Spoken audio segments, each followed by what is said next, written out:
जी नमस्कार दोस्तों, स्वागत है आप सभी का हमारे YouTube चैनल पर। आज के करंट अफेयर्स डेट है आपकी 7 दिसंबर 2023। हमारे सेशन की एक ही विशेषता है, कम टाइम में इंपॉर्टेंट क्वेश्चन के ऊपर हम लोग चर्चा करते हैं। डेली करंट अफेयर्स की क्लास लेने के लिए आज ही ज्वाइन करें हमारे YouTube चैनल। वीडियो को अंत तक जरूर देखें, अच्छा लगे तो लाइक करना, शेयर करना और हमारे YouTube चैनल को भी सब्सक्राइब कर लेना। इसके बाद में करते हैं सेशन शुरू। सेशन का आज का क्वेश्चन आपके सामने दे रखे हैं। क्वेश्चन नंबर 1 आपका क्या दे रखा है कि हाल ही में 11वां बांग्लादेश पुस्तक मेला, इस बार इसका 11वां संस्करण है पुस्तक मेले का। वो भारत के किस राज्य में या किस सिटी में शुरू हुआ है? तो भारत के पश्चिम बंगाल के कलकत्ता में, या कोलकाता बोल सकते हैं। 11वां बांग्लादेश पुस्तक मेला कोलकाता में शुरू हुआ है, इसका 11वां संस्करण है। और कलकत्ता के कॉलेज का नाम दे रखे आपका स्क्वायर कॉलेज। स्क्वायर कॉलेज में 11वां बांग्लादेश पुस्तक मेला हाल ही में आपका क्या हुआ है, शुरू हुआ है। ठीक है, इसका यदि आपको पूछे बांग्लादेश पुस्तक मेले का ये कौन सा संस्करण है, 11वां संस्करण है। ठीक है, इसके बाद क्वेश्चन नंबर हम लोग 2 की चर्चा करते हैं। क्वेश्चन नंबर 2 आपका क्या दे रखे हैं, ये लो आपके सामने कि आईबीए जिसके द्वारा जितने भी मुक्केबाजी की चैंपियनशिप होती है विश्व लेवल की, उनको संचालित किया जाता है। आईबीए जूनियर विश्व मुक्केबाजी चैंपियनशिप 2023 का आयोजन कहाँ किया गया था?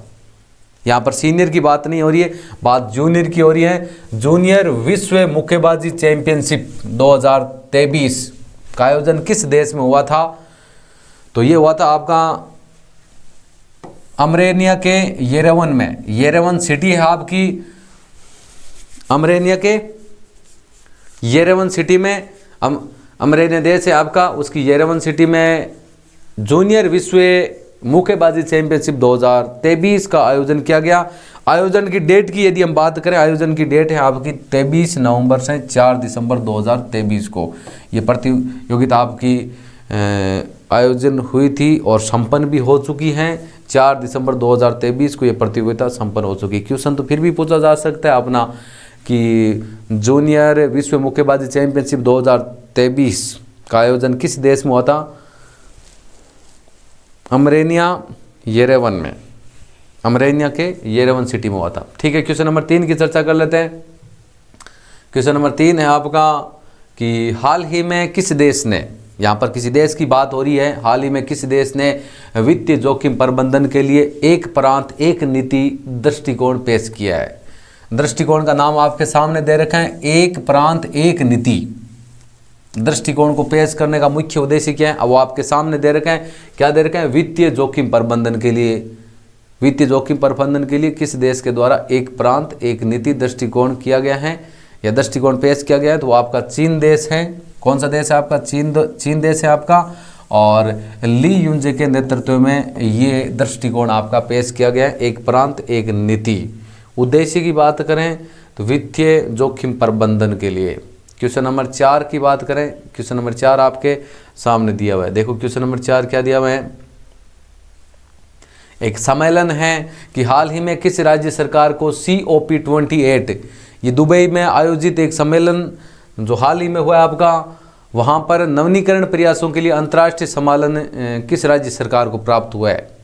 हाल ही में किस राज्य सरकार को COP28 में नवीनीकरण प्रयासों के लिए अंतर्राष्ट्रीय सम्मान प्राप्त हुआ है? तो ये जो COP दे रखा है 28, ये दुबई के अंदर आयोजित एक सम्मेलन था जिसके अंदर भारत देश के प्रधानमंत्री नरेंद्र मोदी सम्मिलित हुए थे।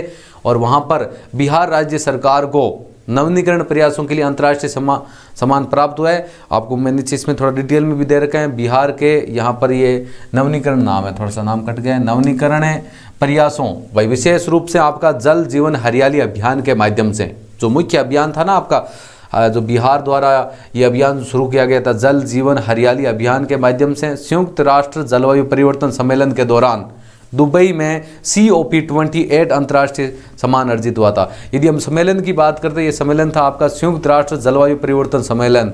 और इस सम्मेलन में भारत की तरफ से भारत देश के प्रधानमंत्री सम्मिलित हुए थे और वहाँ पर बिहार को जल जीवन हरियाली अभियान के लिए राष्ट्रीय सम्मान प्राप्त हुआ है, अंतर्राष्ट्रीय सम्मान सॉरी।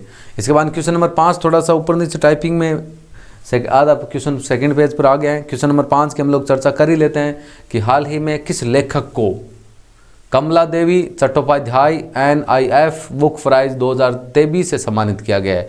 ये जो पुरस्कार दिया जाता है ये कवियों को, लेखक को दिया जाता है। आपको पता ही होगा पुरस्कार का नाम आपके सामने दे रखा है, कमला देवी चट्टोपाध्याय NIF बुक प्राइज 2023। ये प्रत्येक वर्ष किसी न किसी कवि या लेखक को दिया जाता है। तो इस बार ये आपके अक्षय मुकुल को दिया गया था। अक्षय मुकुल जो कि पेशे से एक लेखक हैं, जिनको कमला देवी चट्टोपाध्याय NIF बुक प्राइज 2023 से क्या किया गया है, सम्मानित किया गया है। क्वेश्चन नंबर 6 की बात करें, क्वेश्चन नंबर 6 आपके सामने दे रखे हैं। क्वेश्चन नंबर आज का 6 है कि हाल ही में पश्चिम बंगाल की मुख्यमंत्री ने, आपको पता होगा पश्चिम बंगाल की मुख्यमंत्री कौन है, वही आपको पूछा है कि पश्चिम बंगाल की मुख्यमंत्री ने विधानसभा में प्लेटिनम जुबली मेमोरियल बिल्डिंग के बेसमेंट में संग्रहालय का उद्घाटन किया है। जिस बिल्डिंग में आपका विधानसभा है उसी बिल्डिंग के बेसमेंट में संग्रहालय का उद्घाटन किया है। तो यहाँ पर बात हो रही है पश्चिम बंगाल की मुख्यमंत्री। तो आपको पता होगा पश्चिम बंगाल की मुख्यमंत्री है ममता बनर्जी। तो आपको बता देता हूँ, हाल ही में ममता बनर्जी के द्वारा विधानसभा में प्लेटिनम जुबली मेमोरियल बिल्डिंग के बेसमेंट में संग्रहालय का क्या किया गया है, उद्घाटन किया गया है। क्वेश्चन नंबर 7 की चर्चा कर लेते हैं। 7 नंबर क्वेश्चन आपका क्या है, ये 7 नंबर क्वेश्चन आपका सामने दे रखा है।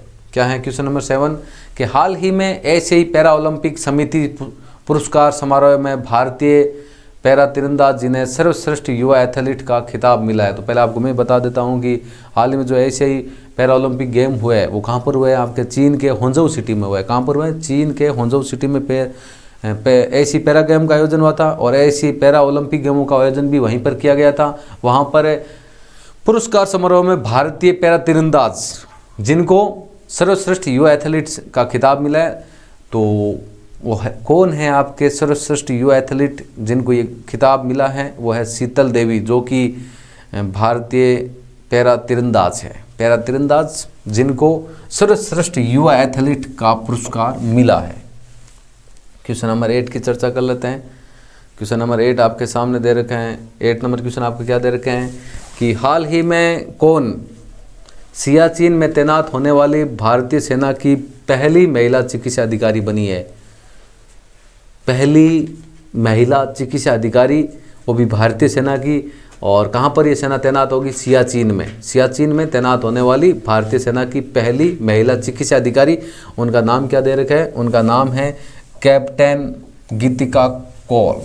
हाल ही में कैप्टन गीतिका कौल को सियाचिन में तैनात होने वाली भारतीय सेना की पहली महिला चिकित्सा अधिकारी बनाया गया है। इसके बाद अगला क्वेश्चन है आपका कि हाल ही में पहला एक्सरे पोलरीमीटर उपग्रह किस देश ने लॉन्च किया है। भाई ये कौन सा देश लॉन्च करेगा, यहाँ पर नाम आ जाएगा आपका कौन सा, थोड़ा सा लिखने में, कौन सा।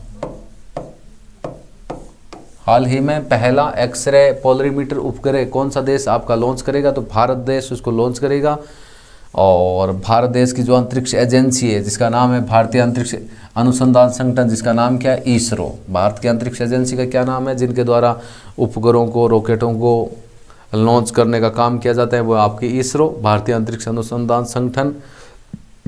और यदि हम विश्व की बात करें सबसे प्रचलित कौन सी है, तो विश्व की सबसे प्रचलित है आपकी नासा अमेरिका। क्वेश्चन नंबर 10 की बात करें कि हाल ही में तेलंगाना के नए मुख्यमंत्री के रूप में किसने शपथ ली है। तेलंगाना राज्य जो कि भारत का एक जो नया राज्य बना था, अब अभी तो नहीं बना था, काफ़ी टाइम हो गया वैसे, लेकिन जो एक नया राज्य बना था आंध्र प्रदेश से अलग होकर, वही तेलंगाना राज्य हैं, जिनके हाल ही में जो नए मुख्यमंत्री हैं उनकी शपथ किसने ली है। ऐसा नहीं कि अभी अलग हुआ है अभी इसके मुख्यमंत्री बन गए, नहीं, ऐसे नहीं, इसको काफ़ी टाइम हो गया आपका। लेकिन जो सबसे लास्ट में जो नया राज्य बना है वो आपका तेलंगाना ही है। उसके हाल ही में नए मुख्यमंत्री के रूप में किसने शपथ ली है, तो वो है आपके अनुमुला रेवंत रेड्डी। अनुमुला रेवंत रेड्डी जिन्होंने हाल ही में तेलंगाना के नए मुख्यमंत्री के रूप में क्या लिए, शपथ ली है। और ये क्वेश्चन आपके लिए रहने वाला है, क्या है क्वेश्चन नंबर 11 कि भारत में सशस्त्र सेना झंडा दिवस कब मनाया जाता है। डेट आपको ऑप्शन के रूप में मैं दे देता हूँ। ऑप्शन ए में मैं आपको देता हूँ 6 दिसंबर, 6 दिसंबर। बी ऑप्शन में मैं आपको दूंगा 7 दिसंबर और सी ऑप्शन में दूंगा 8 दिसंबर। कि भारत में सशस्त्र झंडा दिवस कब मनाया जाता है। किसी भी दिवस को मनाने का मुख्य उद्देश्य क्या होता है, उस दिवस उस दिन के प्रति जागरूकता को बढ़ाना उसका क्या होता है, मुख्य उद्देश्य। ये बात आपको मैं बता देता हूँ। तेलंगाना के नए मुख्यमंत्री कौन हो गए आपके, अनमुला रेवंत रेड्डी हो गए। हमारे क्लास की एक ही विशेषता है, कम टाइम में इंपॉर्टेंट क्वेश्चन, क्योंकि आपके एक दिन में लगभग आपके 10 क्वेश्चन ही इंपॉर्टेंट बनते हैं। और जल्दी हम लोग जनवरी से लेकर दिसंबर तक एक मंथ की जो करंट अफेयर्स है 1 लाइनर क्वेश्चन लेके आएंगे। 1 लाइनर क्वेश्चन कराने का मुख्य उद्देश्य क्या है कि 1 लाइनर क्वेश्चन इसलिए करवाते हैं कि ताकि आपको ऑप्शन होंगे तो थोड़ा सा कंफ्यूज होने का चांस रहता है। नहीं तो हम लोगों ने सीधा सा इतना ही पढ़ा है, तेलंगाना के नए मुख्यमंत्री अनमुला रेवंत रेड्डी, अब 4 नाम दिखाएंगे तो कंफ्यूज 100% होगा। नहीं तो आपने फिक्स याद रखा है अनमुला रेवंत रेड्डी, तो एग्जाम में कहीं पर भी आप देखोगे तो आप सीधा उसी ऑप्शन के ऊपर टिक लगाओगे। लेकिन आपने यदि 4 नाम पढ़ रखे हैं तो हो सकता है आपका गलत हो सकता है। 1 लाइनर क्वेश्चन पढ़ने पर कभी आपके कोई क्वेश्चन गलत होने की संभावना बहुत कम हो जाती है, नए के बराबर हो जाती है। तो डेली करंट अफेयर्स की क्लास लेने के लिए मैंने आपको बता दिया, हमारा यूट्यूब चैनल ज्वाइन कर लीजिए। और जल्द ही हम लोग अपलोड करने वाले हैं, जनवरी से लेकर दिसंबर हर मंथ की मोस्ट इंपॉर्टेंट 50 क्वेश्चन अपलोड करने वाले हैं। 1 लाइनर क्वेश्चन वही हैं आपके, तो वो भी उन क्लासों को देखने के लिए या हमारे यूट्यूब चैनल से जुड़ने के लिए आज ही ज्वाइन कर लेना। और वीडियो आज का अच्छा लगे तो लाइक शेयर सब्सक्राइब करना ही है, उसमें तो कोई डाउट ही नहीं है। तो मिलते हैं जल्दी आपको नेक्स्ट सेशन में। Thank you. जय हिंद, जय भारत।